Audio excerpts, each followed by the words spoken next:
देखिए बच्चों, मैथ की ऑनलाइन क्लास में आपका स्वागत है। कक्षा 10 की क्लास में हम पढ़ रहे थे 2022 का अनुसार पहला सेट। पिछली क्लास में इसके सवाल नंबर 4 के सभी भाग हल किए गए थे। आज की क्लास में 5वें सवाल से देखते हैं। 5वें का नंबर है, ऐसी दो संख्याएं ज्ञात करो जिनका योग 27 हो और गुणनफल 182 हो। माना दो संख्याएं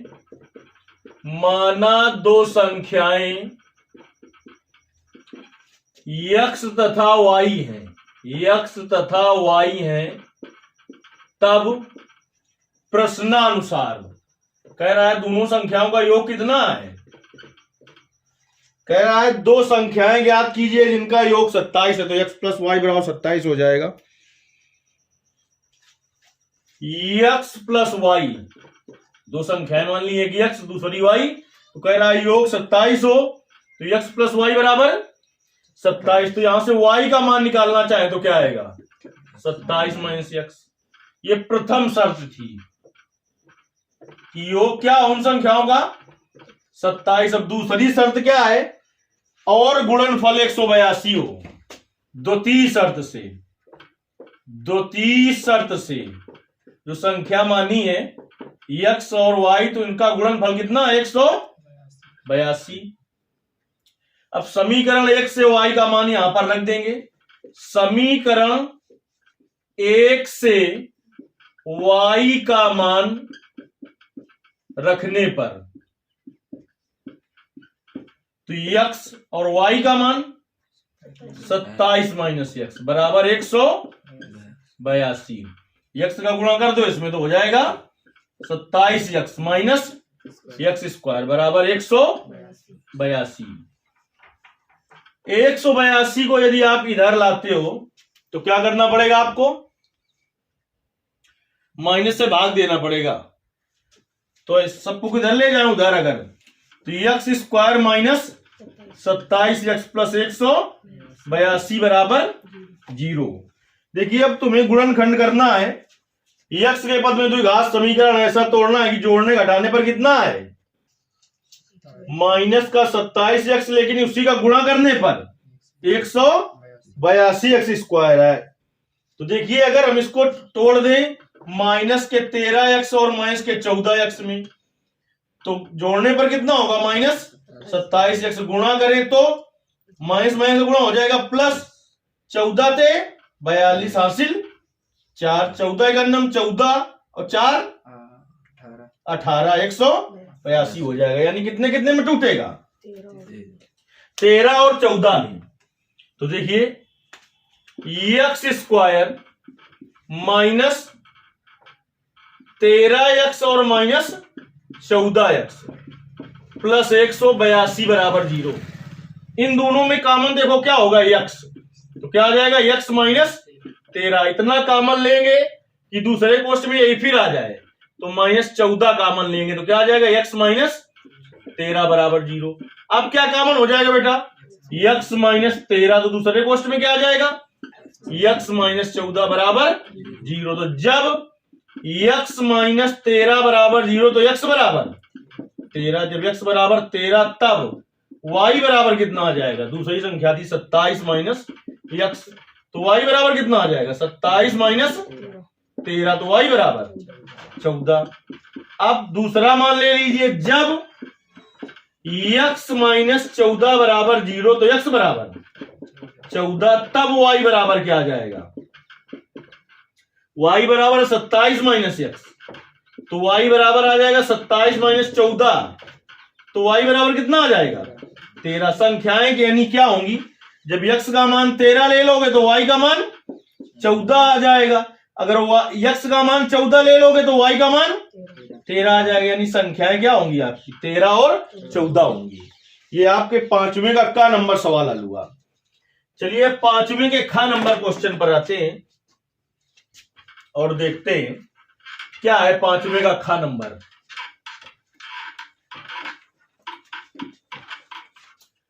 पांचवें का ख नंबर प्रश्न है आपका, उस रेखा पर, देखिए रेखा का समीकरण, रेखा जो सरल रेखा होती है वास्तव में वहां का सवाल है।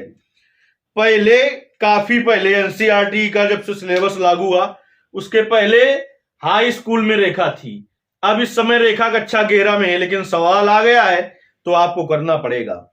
उस रेखा पर जो अक्षों पर ए और बी अंतःखंड काटती है, मूल बिंदु से डाले गए लंब की लंबाई p है, तो सिद्ध कीजिए 1/p² बराबर 1/a² प्लस 1/b²।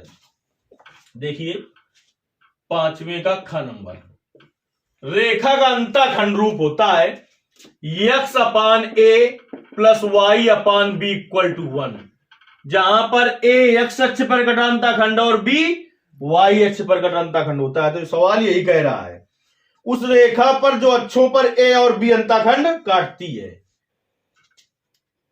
तो पहले लिखते हैं उस रेखा का समीकरण जो अक्षों पर ए और बी अंतःखंड काटती है, x/a plus y/b equal to 1 होगा। एलसीएम इसका क्या हो जाएगा, ए बी।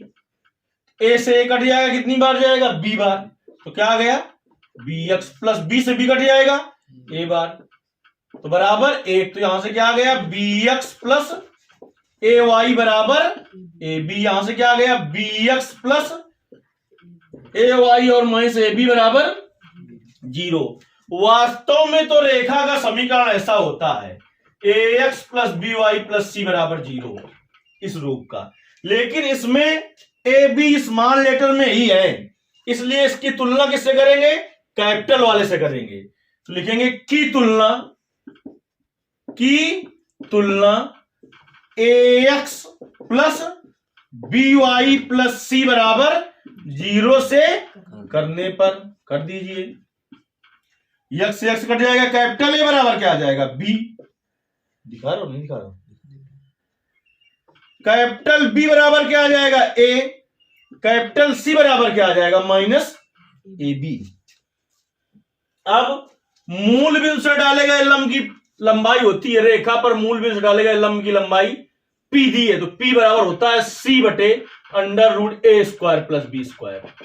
अब माड भी होता है, चाहे माड लगाओ या ना लगाओ तो फिर क्या होगा, अगर ऋणात्मक आया और तो लिख देंगे दूरी ऋणात्मक नहीं हो सकती अतः ऋण चिन्ह छोड़ने पर। तो फिलहाल हम देखते हैं माड लगा दे रहे हैं। देखिए मूल बिंदु से दूरी p दी है, तो मूल बिंदु से दूरी p बराबर सूत्र लिखेंगे वही मॉड c बटे √a² प्लस b²। तो p बराबर बेटा क्या आ जाएगा, मॉड c का मान कितना है, देखो यहां से माइनस ए बी बटे √ कैपिटल ए का मान कितना है b, तो हो जाएगा b² प्लस इसका मान कितना है, कैपिटल बी का मान कितना है, स्मॉल ए। अब माड के बाहर कोई चीज हो, माड के अंदर कोई चीज ऋण में हो चाहे धन में, बाहर क्या निकलती है धन में, तो आ जाएगा ए बी बटे √a² प्लस b²। अब देखिए बेटा दोनों पक्षों का वर्ग कर लेते हैं। दोनों पक्षों का वर्ग करने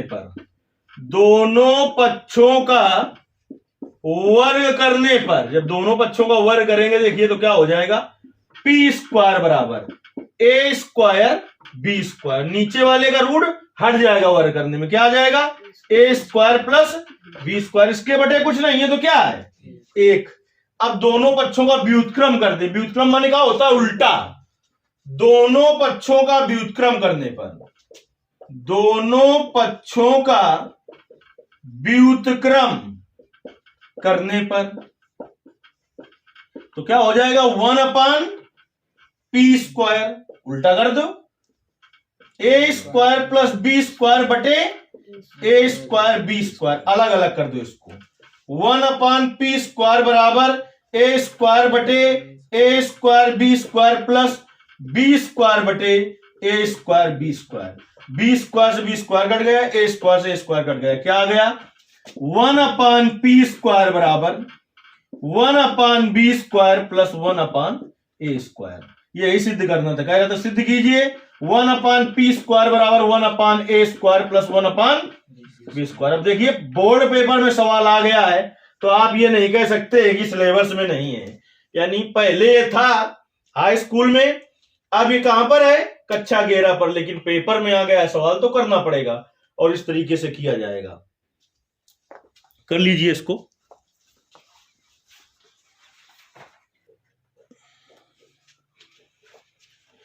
देखिए पांचवें का ख नंबर का हल था, अब पांचवें का ग नंबर देखा जाएगा।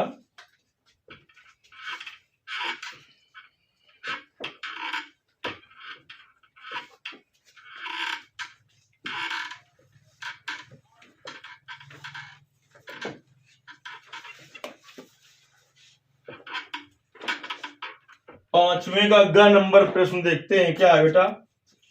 पांचवें का ग नंबर प्रश्न है, कह रहा है एक लंबवृत्तीय शंकु के आधार की परिधि 24 पाई सेंटीमीटर और ऊर्ध्वाधर ऊंचाई 5 सेंटीमीटर है, शंकु का आयतन ज्ञात कीजिए। देखिए शंकु के आधार की परिधि दी है बेटा, शंकु के आधार की परिधि कितनी दी है बताओ 24 पाई। तो शंकु के आधार की परिधि और शंकु का आधार ऐसा होता है, तो यानी वृत्त की परिधि क्या होती है 2 पाई, यार वृत्ताकार होता है, बराबर 24 पाई, पाई से पाई कट गया तो आर बराबर आ जाएगा 24/2। तो आर बराबर कितना आ जाएगा बेटा 12 सेंटीमीटर।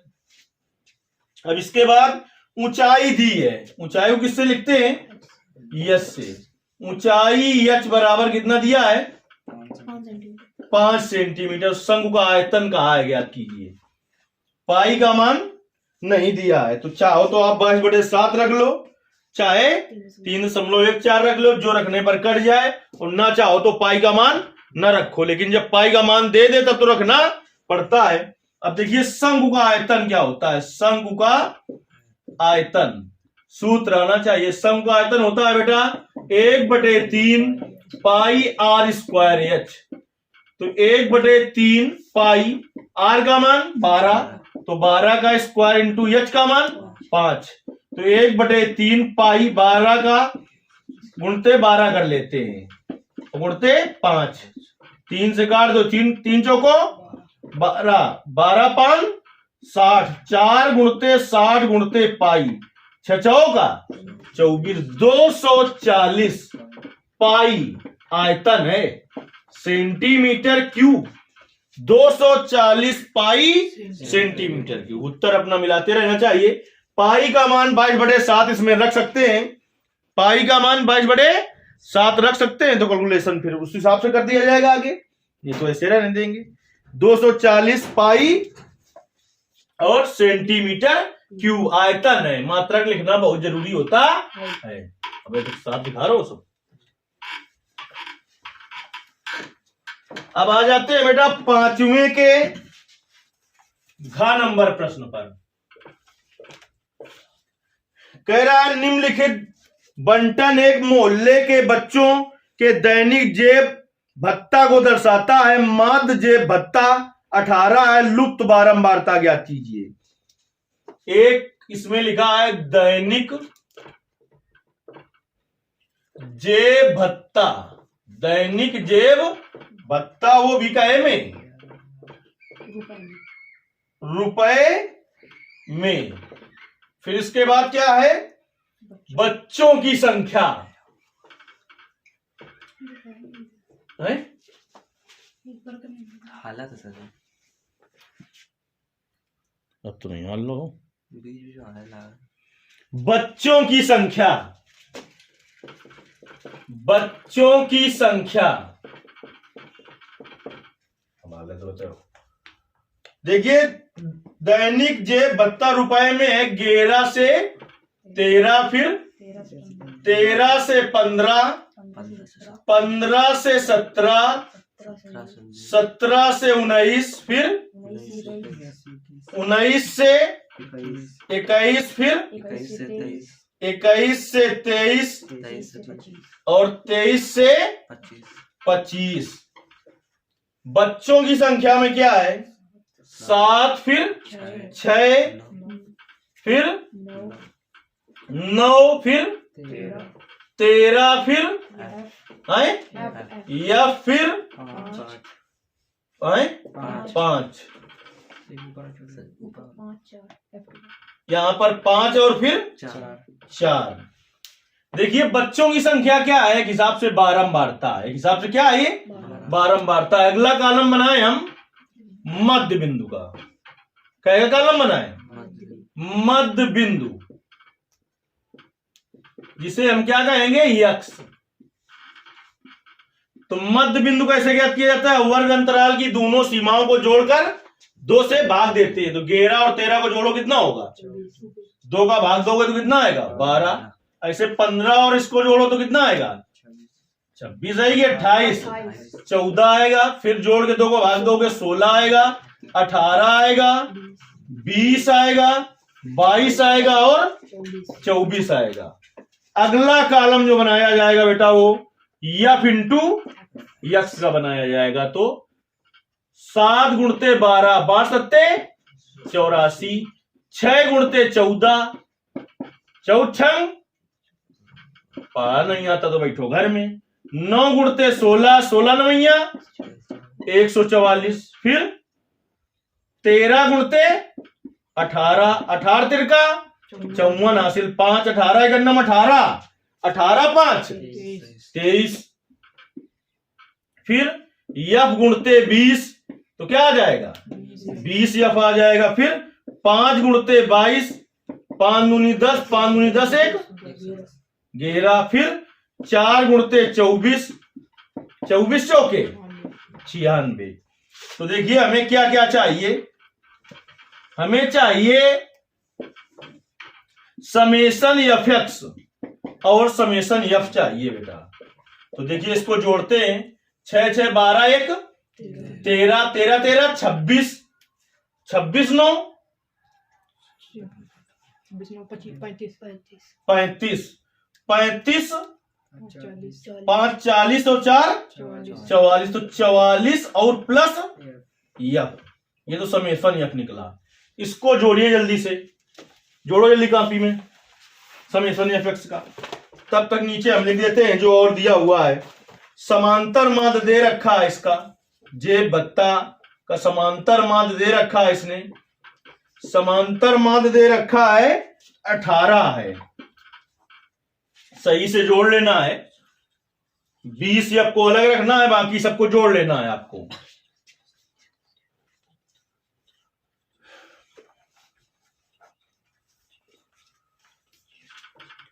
समांतर माध्य बराबर सूत्र होता है समेशन एफ एक्स बटे समेशन एफ। तो समांतर माध्य आपका दे रखा है 18 बराबर समेशन एफ एक्स। जोड़ के बताइए। बटे में रखे दे रहे हैं बेटा। बटे में कितना है? समेशन एफ का मान 44 प्लस एफ है। ऊपर वाला जोड़ के बताना है तो मैं जल्दी करिए कैलकुलेशन थोड़ा।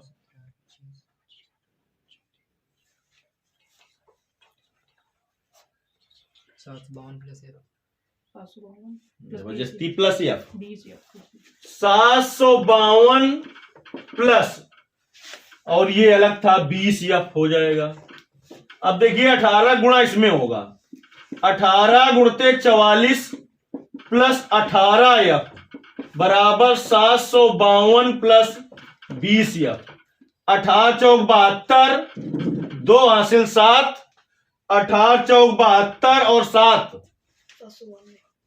792 प्लस 18 एफ बराबर 752 प्लस 20 एफ।